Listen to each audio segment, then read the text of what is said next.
Ils savent que dès le bas âge, quand vous exposez un enfant aux possibilités de réussir, vous êtes en train de formater son système de pensée vers quelque chose de grand.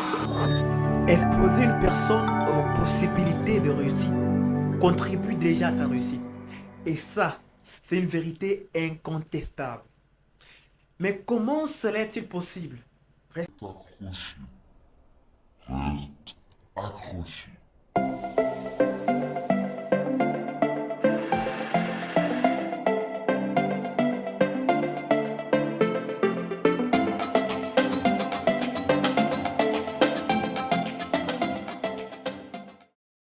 C'est pourquoi, quand nous lisions nos livres de Mamadou Ebineta et que Diallo avait un vélo et que toutes les filles du quartier voulaient épouser Diallo, le concept était de nous faire croire que quand on a un vélo, on peut être épanoui. Alors que dans leurs livres, on voit les Bill Gates avec les jets privés. Pourquoi? Parce qu'ils savent que dès le bas âge, quand vous exposez un enfant aux possibilités de réussir, vous êtes en train de formater son système de pensée vers quelque chose de grand. Mais écoutez-moi bien, si donc le système éducatif a fait faillite et ne nous permet pas d'émerger, qu'est-ce que l'Église prend comme ressource? Qu'est-ce que l'Église est en train de faire? Si on aligne notre discours au mensonge de la connaissance du bien et du mal, nous devenons coupables du sous-développement de nos continents.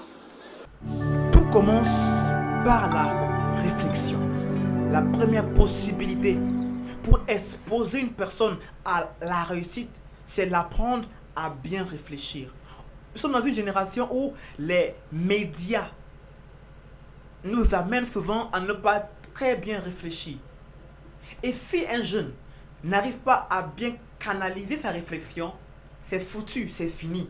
Il ne pourra pas avoir des résultats conséquents. Alors si nous voudrions vraiment nous exposer à une possibilité de réussite, il faut que l'on travaille notre façon de réfléchir.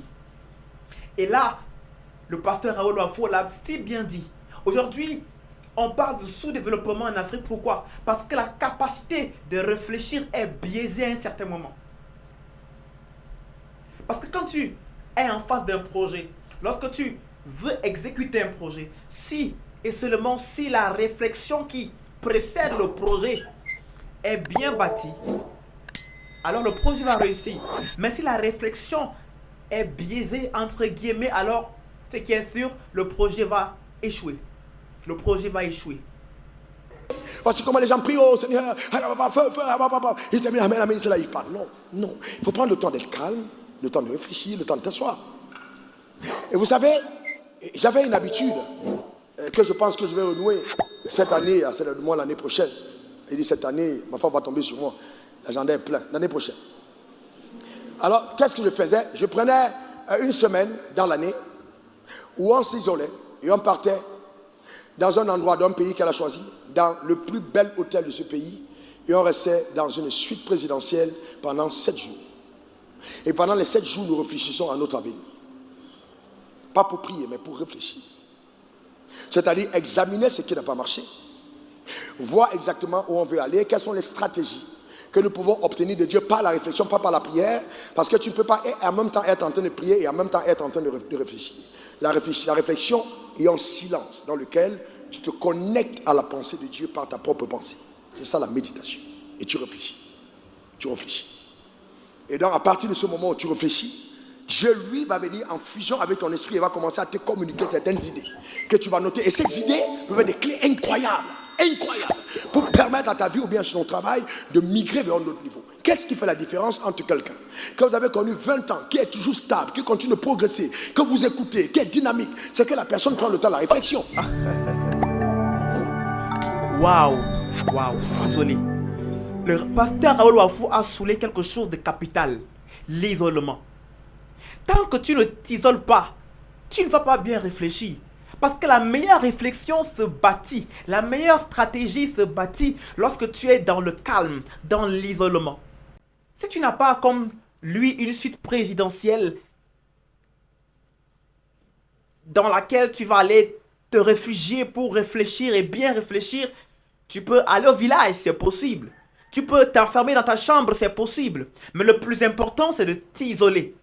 De rester à l'écart, des bruits de ce monde afin de mieux réfléchir et d'être vraiment en connexion avec le divin pour recevoir les clés, les secrets qui te permettront d'aborder ton projet.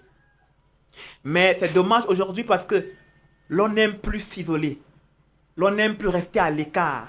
Et là, c'est un grand danger. Là, c'est un grand danger. Celui qui ne réfléchit pas va toujours faire les mêmes choses et après on va se lasser. Mais celui qui réfléchit est dans l'innovation parce qu'il est toujours en train d'améliorer ce qu'il fait. Il est en fusion et en contact avec l'énergie divine. C'est ça la réflexion. Si tu n'avais pas l'habitude de t'isoler afin de mieux réfléchir et bâtir des projets qui sont vraiment d'une importance capitale et qui portent vraiment loin, fais-le. Commence à t'isoler afin de bâtir des grands, des bons et des meilleurs projets. Et surtout des projets qui donnent. C'est une clé, un secret capital que nous donne ici le pasteur Raoul Wafou. Et quand tu vois quelqu'un comme ça qui réussit dans sa vie, il te donne un secret. Ah, prenons ce secret à deux mains. Et apprenons à nous isoler à des certaines périodes de la vie pour mieux réfléchir et mieux aborder notre avenir. C'est très important afin de mieux impacter et mieux être des lumières pour cette génération. Les idées créatrices, ce sont les idées qui te permettent d'amener à l'existence ce qui n'existait pas. Qui parmi vous pouvait savoir, quels sont ceux qui sont nés dans les années 80, 85, par là, lever la main avant ces années-là, qui pouvait savoir parmi vous qu'Internet allait exister? Chaque fois que Dieu veut t'amener à une dimension de création de richesse, simple. Ce qui se passe, il te donne une idée. Ça peut paraître stupide, hein, ou alors trop simple, mais il n'y a personne qui crée la richesse sans avoir l'idée comme mère créatrice de la richesse. Si cette vidéo t'a inspiré à devenir un créateur de richesse, alors n'oublie pas, like, abonne-toi et active surtout la cloche pour les prochaines vidéos. Parce qu'ici, on vit pour impacter. Notre désir ici, c'est d'impacter cette génération afin que le monde puisse voir et puisse glorifier notre Père qui est dans les cieux, le Dieu de lumière. Merci et à plus.